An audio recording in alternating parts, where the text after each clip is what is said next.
যারা এখানে আসবেন খুব সাবধানে, সাইনবোর্ডের এই রাস্তাটা ভাঙ্গিয়া গেছে বুঝছেন।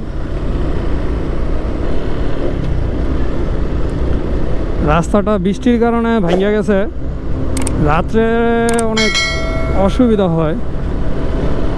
বাইকার ভাইদের দৃষ্টি আকর্ষণ করে বলতাছি, সাইনবোর্ডে আসার সময় একটু সাবধানে আসবেন।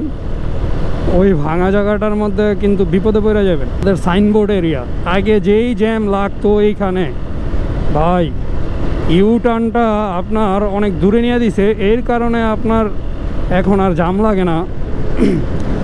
এখানে প্রচুর জ্যাম লাগতো, জ্যাম দেন মানুষের কোনো সেন্স আছে ওগো কীভাবে রোড পারাবার হচ্ছে, অথচ 2 পাও পিছিয়ে দিলে কিন্তু আপনার ফুট ওভার ব্রিজ আছে।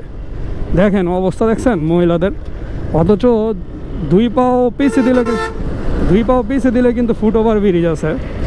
মানুষই ঠিক না, যদি আমরা ঠিক হইতাম তাহলে দেশের অবস্থা ভুলও এরকম হইতো না। সরকার কিছুই না, সরকার কি আপনারা ভাত খাওয়াই দিব?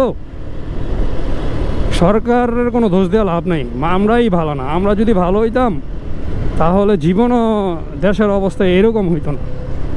আমরা নিজেরাই ভালো না ভাই।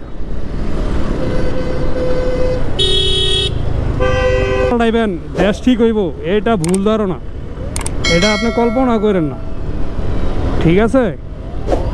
সরকারের সাথে দেশের কি সম্পর্ক? সরকার আপনারা অর্থনৈতিকের দিকটা আপনারা হেল্প করতে পারে, কিন্তু দেশ তো আপনাদের উপরে। আপনারা এই যদি ঠিক মতন দেশ না চালাইতে পারেন